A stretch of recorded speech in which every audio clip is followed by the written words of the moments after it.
A year ago, Manchester United made an announcement that it was exploring the future of Old Trafford. And the club appointed a task force of local leaders and national experts to help shape the project. And a year on, more than 50,000 people have been consulted, and hours of meetings have been held in attempts to maximise the opportunity for the local community and the club. But for Manchester United, this project is much more than creating a fantastic arena.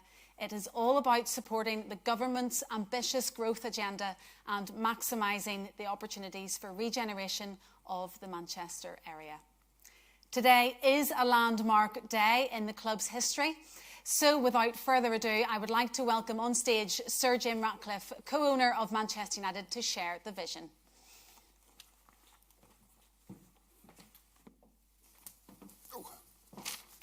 Morning, ladies and gentlemen. Thanks for coming. Fairly short from me. We're obviously going to talk about a new stadium. And I think you'll find the next hour fascinating. I've certainly found this process over the last 3 or 4 months fascinating and enjoyable. But if I can set the scene first, in January, the government announced its growth plans for this term, of which there were 3 main pillars.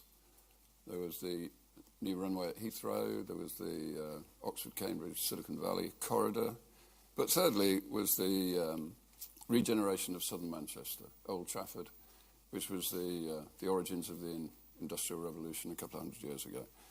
And that regeneration scheme, if it proceeds, will be the largest regeneration scheme in Europe.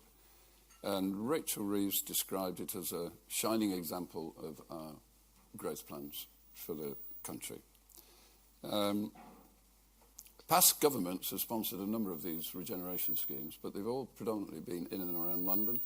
We've obviously had the Olympic Village, which Seb obviously was very much at the heart of, Canary Wharf, King's Cross, Wembley, O2, a whole series of regeneration schemes, but nothing really. There have been 1 or 2 smaller ones in the north, but nothing of the scale of what we've seen in London. But this will be it'll be the first of this scale in the north of England. So with a project of this scale, a regeneration project of this scale, it needs to have a catalyst or a nucleus, otherwise it just becomes a new housing estate with a shopping centre. And the reason we're here today is that the club, Manchester United, would like to announce that we will underpin the government's growth plans with a new stadium. But it's not just a new stadium, it's a bit more than just a new stadium, because it's obvious that the more iconic or the more extraordinary that the stadium is, the more successful the regeneration scheme will be. And I think but it's not just a new stadium, it's a bit more than just a new stadium, because it's obvious that the more iconic or the more extraordinary that the stadium is, the more successful the regeneration scheme will be. And I think a really good example is the Eiffel Tower. Everyone around the world knows of the Eiffel Tower, and I'm sure there are many people here who've visited the Eiffel Tower. You go to Paris, you stay in a hotel, you spend money.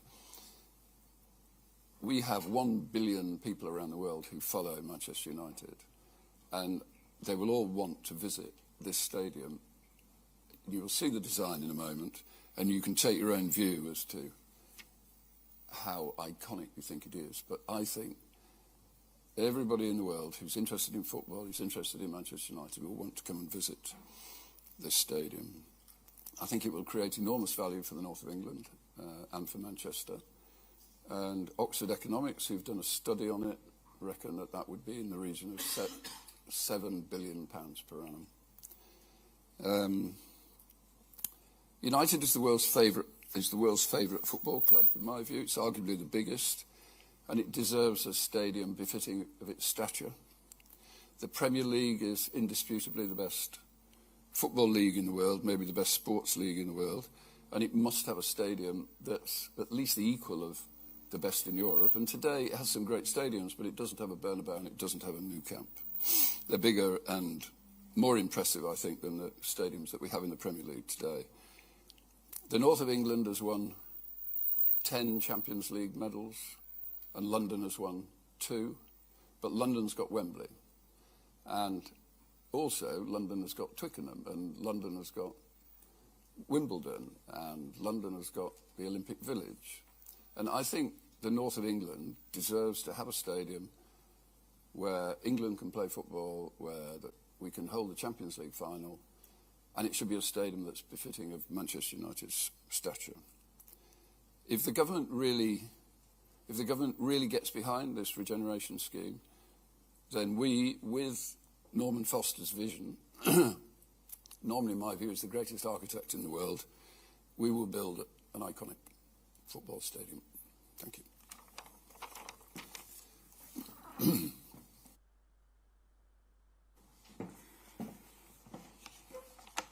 Thank you very much, Jim. I think we can all agree that it's incredibly exciting and, as you said, will bring huge benefits, not just for Manchester, but the entire region.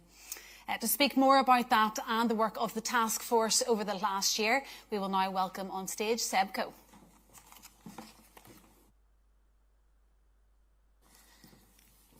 Thank you, and Jim, thank you for setting the scene. When I received the phone call from Jim getting on for about a year ago, it was one of those globe-wobbling moments. As a current holder of 4 Chelsea season tickets, somebody who'd been supporting the club, I was born a few streets away from here, somebody who'd been supporting the club since 1967. It was really one of those moments. I know that actually I'm not the only one on the task force with a few affiliate challenges, because the supremely talented, hard-working mayor of Manchester, Andy Burnham, is of course a toffee.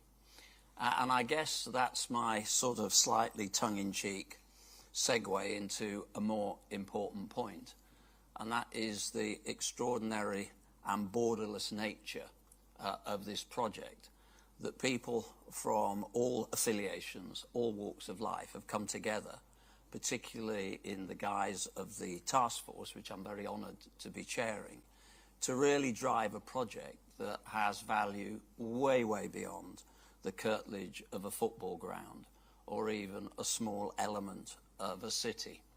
I will go to my grave knowing the most potent social worker in all our communities is sport.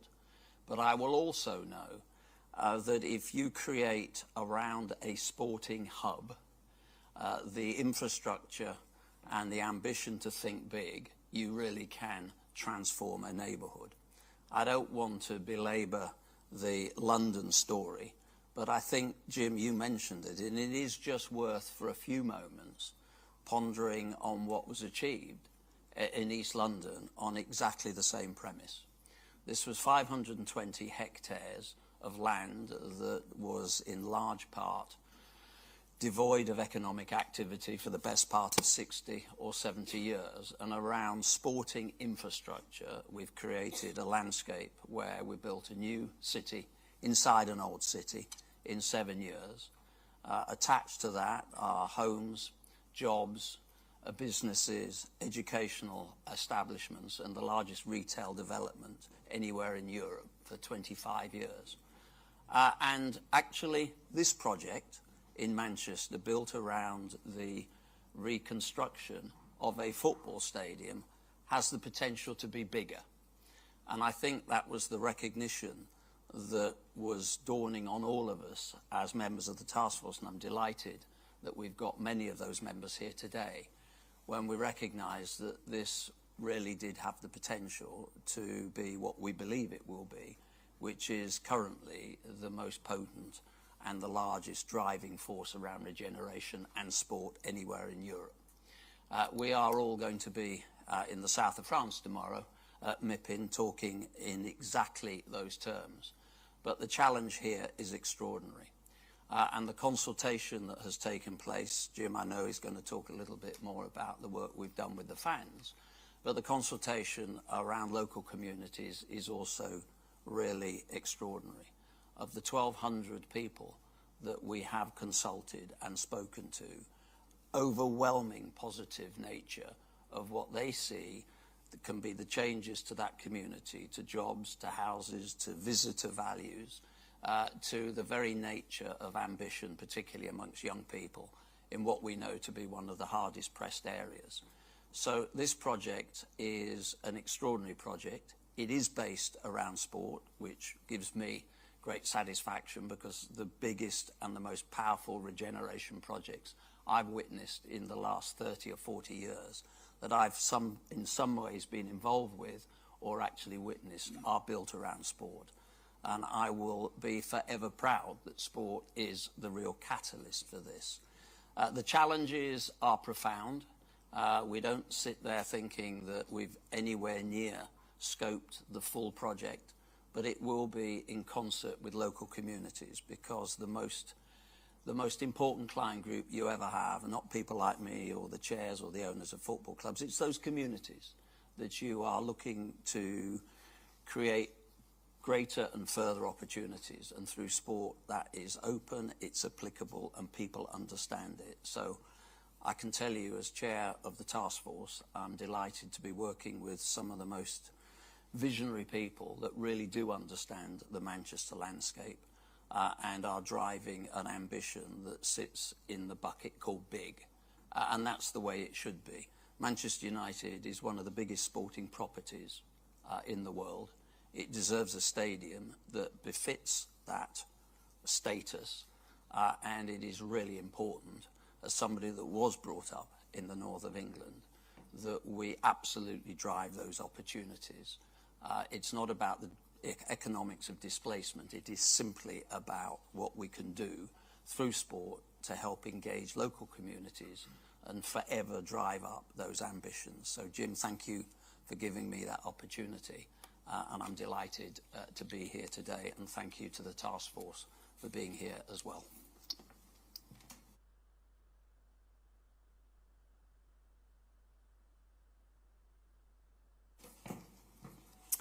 I think it's probably a good time to show you this video at this moment.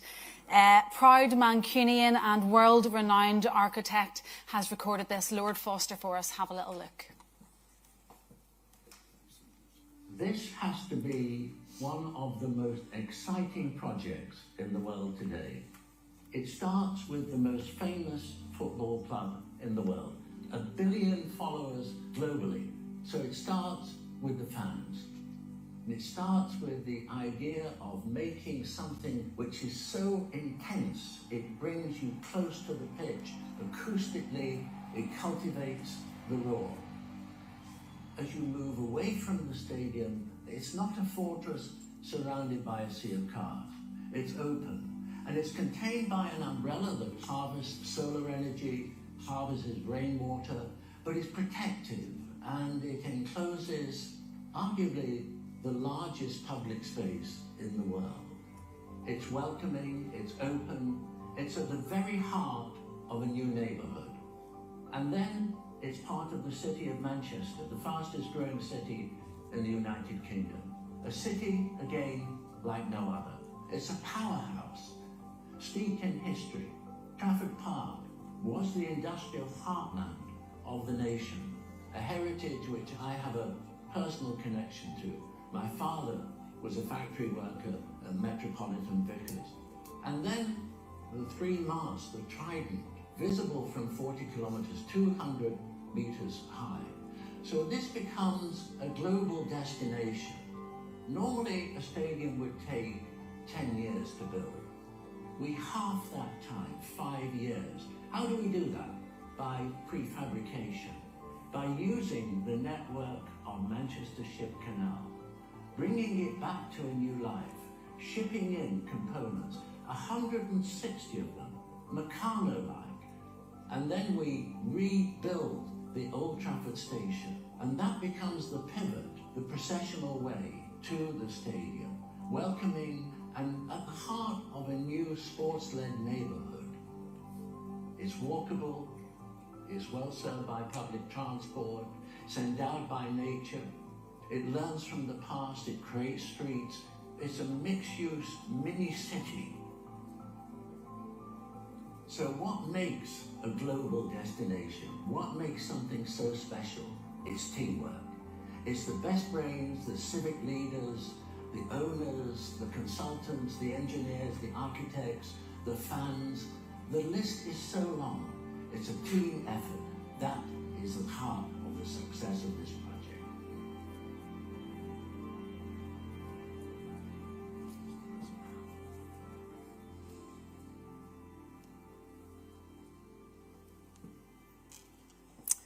Thank you very much to Norman Foster for that video. What an inspiring film that is, and clearly shows the size and scale of this project. The ambition and vision is clear, and after watching that and listening to both Jim and Seb, I'm sure everyone in the room is excited about what can be achieved in this next phase. And to hear more about how we can deliver this ambition, I would like to welcome Sir Jim back up onto stage, along with Seb and Manchester United CEO Omar Barada.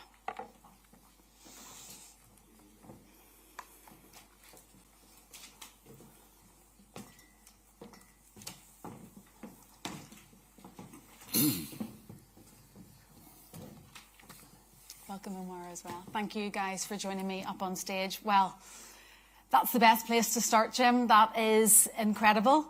I'm sure you've seen it so many times, that video, but it's still inspiring every time you do see it. And it has been a journey to get to this point. Tell us more in detail how you arrived at this decision.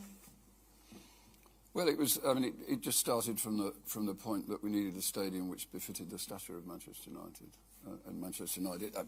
I mean, obviously, there's a degree of bias because I was brought up in Manchester. I've always been a fan of Manchester United, but I think it is the greatest football club in the world. It's certainly the most well-known football club in the world, and it needs a stadium of that stature, I think. It's more challenging, obviously, to build a stadium of 100,000, but I think the UK needs a stadium of that sort of presence, and the north of England, I think, is the best place to build it. And I just think it will become recognised throughout the world. Yeah. And at the end of the day, that will also help Manchester United, obviously. The design is absolutely incredible. Seb, of course, you've mentioned it before. You led the task force on the project, and you produced a detailed options report to the club and to local government executives. Can you talk us through the process of that and how you arrived then at the conclusions of the report? Yeah, I mean, in simple terms, the task force represents all that is good in Manchester. It's across the business community. It's clearly the political leadership of Manchester and the executive teams. We've got 2 vice-chancellors from local universities. We've got people who are really steeped in urban planning, but have also held us all and the club to a very, very high set of standards.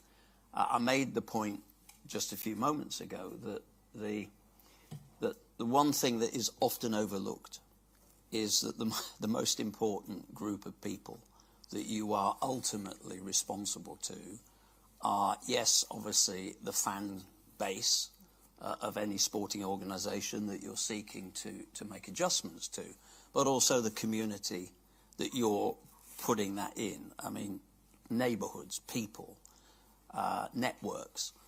And so we did a lot of work with the fans, and actually the chair of the Manchester United fan group is on the board, Duncan. But we also went out of our way to really understand what local communities were saying. And I can tell you, to put a bit more meat on the bones, we surveyed over 1,200 people in different groups and very carefully identified as people that really this project would have an impact on.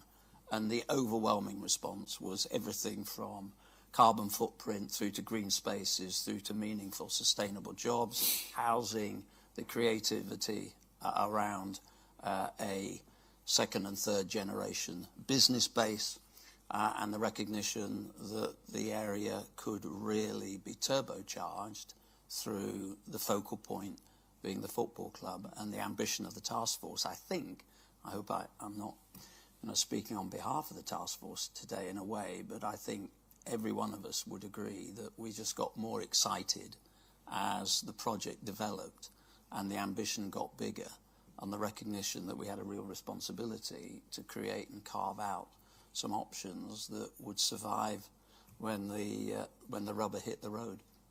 Well, it looks amazing, as I said. And Omar, thank you for joining us on stage. How important is this project for the future that you and your team are building at Manchester United? Yeah, very important, clearly. It's our ambition, as you heard, is to have the best football teams, men and women's, playing in the best stadium. And I would add, the most iconic football stadium. As you know, we're working very hard to get our finances in order and in the best position possible so that we can invest both on the talent in the pitch as well as our infrastructure. So we've started that with the project in Carrington, which will be open this summer. It will be a state-of-the-art training facility. But back to the stadium, a new stadium as part of the wider regeneration project for us would be a game changer. As you know, we have the biggest stadium in the Premier League, but we still can't accommodate for all the fans that want to come in because we have the most demand. So we'd like to be able to build a 100,000 capacity stadium to accommodate all the fans, to give them the best experience, to create the best atmosphere for our fans and for our players, and also to give opportunities to our partners to be able to integrate their brands and their products in a way that's quite meaningful. So all in all, I think this will make a massive difference for the club. Very excited about it. Certainly. Thank you, Omar. Jim, do you have an idea of timeline at this stage? Lord Foster speculated that it could be halved. How do you achieve that? How's it done? I think there are two comments to make on timeline. The first one is that it starts with a discussion with it depends how quickly the government get going with their regeneration programme, because we underpin a regeneration programme, and it's a fundamental part of the government's commitment to regenerate that area. So in a way, it depends how quickly the government. I mean, I think they want to get going quite quickly because they want to see progress in this term. So I'm assuming that will go well and it will go quickly. The second part of the answer is that it will be a modular build. There will be an immense amount of work for the local people of Manchester, but the modules which you heard Norman Foster talk about means that we can build the stadium much more quickly. So there are yards in the world which specialise in building very large structures which are then shipped to locations around the world. And we have an example of that in Antwerp at the moment, where we're building probably the largest petrochemical facility that's been built for the last 50 years, and it's been built in Abu Dhabi and Indonesia and Thailand, and the components are being shipped in, and they weigh 5,000, 6,000, 7,000 tons each, and they come in by ship, and then they're wheeled in on these extraordinary sort of vehicles with a lot of wheels, and we will do the same thing. And the thing that allows us to do that, of course, is the Manchester Ship Canal. If we didn't have the Manchester Ship Canal, we wouldn't be able to do that. So that halves the time. I think normally if you were building a stadium of 100,000 brand new from ground up in an area that also needs to be regenerated, it's a 10-year project. But I think if we get going with the government, and I know they're enthusiastic to get going quickly, then I think it's a 5-year project, not a 10-year project. It's got those two provisos. It's amazing. Omar, clearly there's still feasibility work to do, but at this early stage, how do you think the plans can be financed? Yeah, as you say, it's still quite early, and also as a PLC, we can't speculate too much about the funding. But what I would say is the new stadium as the centrepiece of the wider regeneration project is a very attractive investment opportunity. So we're quite confident that we'll be able to find a way to finance the stadium. Okay, thank you, Omar. Seb, clearly there's a massive opportunity, not just for the club. You've all touched on it, for the community and the region. Can you talk more about the economic impact of the project? Yeah, I can. The one point that I would make, it wasn't the toughest negotiation with Jim when he asked me to do this, but one of the things I really wanted to make clear at the beginning is that I wanted to really, and the task force was very keen, to make sure that we were unlocking economic, social impacts that went way beyond the curtilage of the football stadium, Jim's right. If you have if you're not careful, then you basically only have a new stadium and the rest becomes a housing project. But the interlocking parts here are really important. And one of the best examples of that is the work that we're currently doing about moving the freight yards from one side of the stadium. That's not just for ease of access and allowing us to optimise the curtilage of the land. It also frees up everything from housing opportunities, business opportunities. It moves freight off passenger routes in that part of the northwest, commuter routes as well. And it's really important because the work that Oxford Economics have done for us has really identified, and we really pushed them on this, that we wanted this also to have a regional impact, both in supply chains and all the sorts of things that you have to have together, the operational integration that goes into the development of a site like that. So simply moving the freight allows us, or allows government to meet its freight targets. It will actually add to the ecological advantage of the local area, certainly emissions as well, and allows us to absolutely tap into and unlock other opportunities like fresh housing and new business opportunities. So that is just one example of why the thinking around the stadium is so much bigger than simply the delivery of a world-class stadium, much that it is needed. Yeah, it's going to have such an impact on all the people of the north of England, as you say. We do have a special guest by way of a video who's going to explain how important this will be for Manchester and the wider area. Our common goal on the task force has been to try to unlock the full power of the club for the benefit of its supporters and for Greater Manchester as a whole, creating thousands of new homes and jobs. If we get this right, the regeneration impact could be bigger and better than London 2012. Manchester United could, and indeed should, have the best football stadium in the world. To me, that means one that is true to the traditions of the club, affordable to all with nobody priced out, and setting new standards in the game globally. I believe this vision can be realised, and if so, the benefits for Greater Manchester, the North West and the country will be huge. Good to hear the thoughts of Andy Burnham. Just before we conclude the questions on the stage, Jim, can you explain why this project is so important to you and the club? Yeah, I think it's repetition, unfortunately. I mean, I've been a lifelong fan of Manchester United, so I do have a bias, but I do. Everywhere I go in the world, I meet Manchester United supporters. Irrespective of where I am, there are always Manchester United supporters.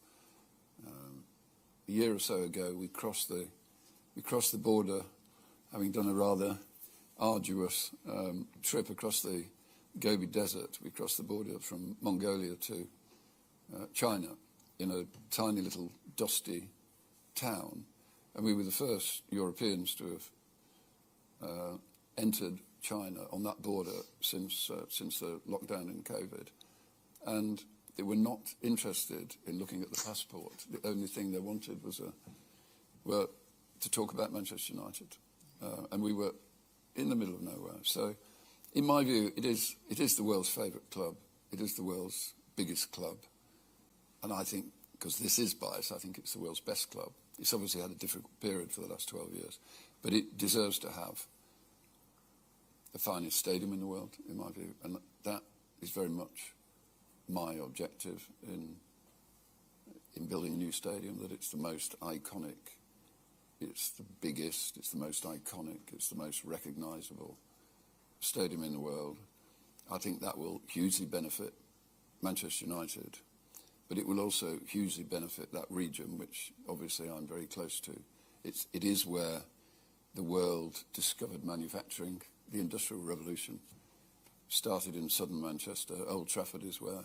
I mean, the reason Old Trafford is built where it is because the the workers could walk to the ground. There was no public transport 150 years ago. So historically, it's a very significant part of the world. It is run down today. So I think it's a hugely important regeneration scheme. And I think it needs to be underpinned by the world's most iconic sports stadium, which I think, if you feel like I do, I think that's what Norman Foster and his colleagues here have delivered very successfully. Thank you. Thank you, Jim. Before we finish the stage element of the event, I want to introduce just one more final video capturing the exciting potential of this fantastic project.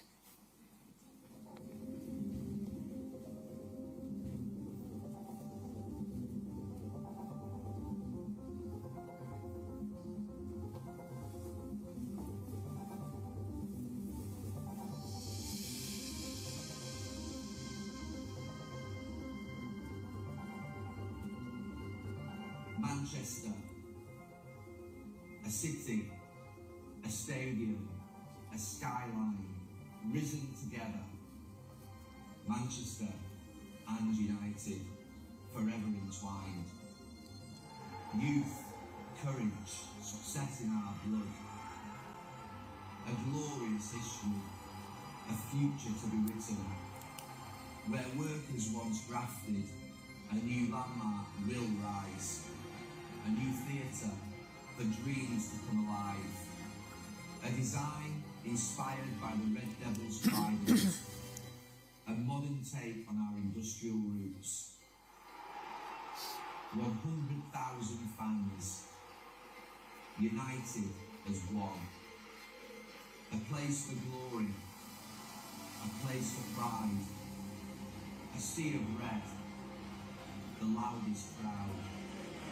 A majestic arena where history and future collide.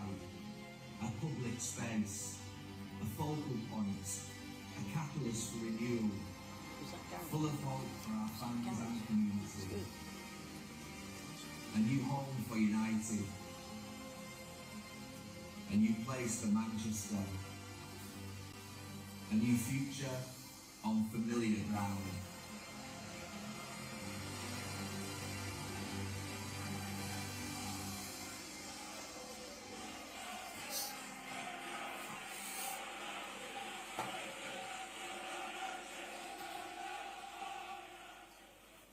Another inspiring video for us all. I'm sure we can't wait to see that vision become a reality. Before we end, I want to say thank you to our guest speakers, Sir Jim Ratcliffe, Omar Barada and Seb Coe, and of course Lord Foster and Andy Burnham for joining us by way of video. A big thank you must also go to Foster and Partners for hosting us this morning in this beautiful space. Finally, you've already seen glimpses of the concept which Foster and Partners have created. But now you're all going to have an opportunity to look in more detail at some images and models of what the stadium and surrounding district could look like. Nigel Dancy and his team at Foster and Partners will be on hand to talk you through the plans. So without further ado, Nigel and team, please reveal all. For an hour or so, we're going to unveil, these are some of the models that we have made that we would like to explain to you, and there's also behind the white sheets around the room there are a whole series of images that we have developed over the course of the last few months. I'd like to say that we have had the best time and the most exciting experience working with Jim and the Manchester United Club and all of the other people in the task force. We have something special. We've tried to turn a stadium inside out. Usually they're very much inward-looking, and we try to open it up and create a series of covered spaces, which we think is appropriate for Manchester. We know the city very well. We know that it rains 132 days of the year, and the idea of providing some form of covered space is something that we thought was kind of important. And you'll see on the models a larger scale master plan, which is what Seb's been talking about, which shows that there's a sports community, a mixed-use community, new public transportation, new streets and avenues built that will connect to the new stadium and connect it back into the city of Manchester. So I would like you, if you'd like to get up out of your seats and come and look at the models, and we can try and explain them to you with my colleagues. Thank you.